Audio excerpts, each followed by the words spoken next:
תקשיב טוב, אדון גיס 50, מר כסיף, לא אתה ולא השותפים שלך שמגנים עליך מבית ומבחוץ מזיזים לנו כהוא זה.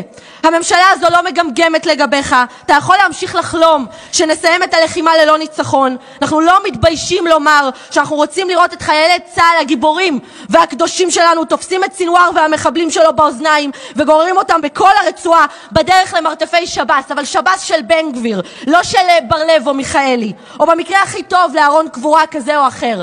אני אישית גאה בהריסות של עזה, ושכל תינוק, גם עוד 80 שנה מהיום, יספר לנכדיו מה עשו היהודים שרצחו להם משפחות, אנסו אותם וחטפו להם אזרחים. אתה והחברים שלך יכולים לחלום שנאפשר לכם לבנות ממשלה, כי אם אתם חושבים שהפרס על שחיטת יהודים, אונס נשים, עריפת ראשים וחטיפת אזרחים יהיה לקבל לשבת בממשלת שינוי, אתה חולם. תצעקו עד מחר שלום עכשיו ובחירות עכשיו, מקפלן ועד עזה שישמעו אתכם. לנו יש משימה, אני מסיימת, והדבר האחרון שניתן לכם הוא שעופר כסיף יעלה להר הבית עם דגל פלסטין וסינואר יהיה שר הביטחון של המדינה הפלסטינית כמו אחיו ערפאת. לא יונה ולא עלה של זית, רק חרב לערוף לסינואר את הראש, זה מה שהוא יקבל מאיתנו.